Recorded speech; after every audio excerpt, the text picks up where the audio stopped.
I'm an ex-school teacher, so I brought some visual aids. I want to say that the basis of medicine is primo non nocere, do no harm. It is the underlying principle of all medicine. It's drilled into medical students for a very good reason. Medicine, beyond any other field, has the greatest potential to do good and harm. Harm is not necessarily determined by intent, effort, or education.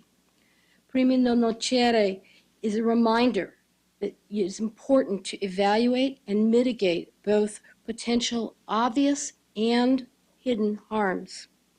It takes courage to speak up and say that something should be done differently or not done at all.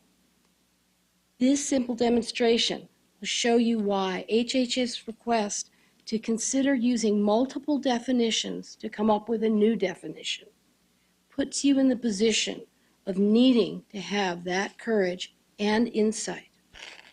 Perfect definition is like water.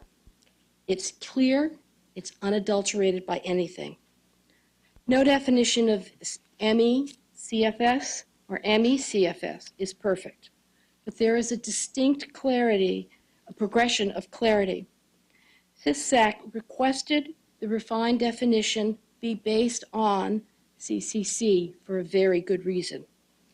You have been asked in your statement of work to consider the various existing definitions, which is to say to combine these definitions and the result of the research based on them to create a superior definition. While that sounds laudable and even-handed, it is actually a political answer to a scientific question. No matter how great your skill or motivation is, it is simply impossible to merge divergent definitions, each with their own issue, into one superior one. A definition may be clouded by many things. I'm having to cut this because I realized it was much too long, but it's difficult to describe a definition of a disease that is as complex as ME/CFS. And so even the CCC has its faults. Fukuda has the same faults, and so does Oxford, or other definitions you use. Fukuda, which I just looked at the main ones, Fukuda is general in its description of the symptoms. They're vague. It describes PEM, but it doesn't make it a mandatory kind of item. There we go. Oxford really describes a depressive situation as much as anything. Yes, it applies to CFS, but it is also describing depression. It does not describe the distinct patterns that are often found by our researchers in this disease, and it does not even mention PEM. It is a definition that might as well have just everything in it. What HHS has just asked you to do is to combine these definitions to come up with a different one. There's no way you can take this definition and this definition and come up with water. You can't do it. You need to look at what is the actual disease. Our various experts do know this, and we are ignoring them. That was what the CCC was. That is why our experts signed that letter suggesting that that was appropriate.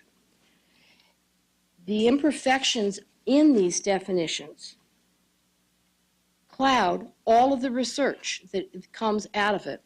I started this morning, put some of the daisies into this dye, and you can see my white daisies have turned green and orange in a matter of an hour or two. It is the same way with research. These imperfections absolutely permeate the research that they're based on. So if you have research based on the Oxford definition, it is going to have those flaws inherent in it. They may be corrected for, but you need, as a committee, to recognize that what you are reading, though it may sound reasonable, has flaws that you need to understand are there. Combining these will not get a better definition. It will not clarify research. It will only, research will only improve by starting with the best definition, using just the best research, and filtering the problems out. It's clear that the CCC is superior to other definitions, and it should be the basis of further refinement. By serving on this committee, you have tacitly agreed to live by do no harm. A muddled definition will harm millions of patients for decades. By refusing to... Ms. Keith, you need to finish, please. Okay. I ask you to choose to do no harm by refusing HHS's longstanding pattern of imprecise definitions.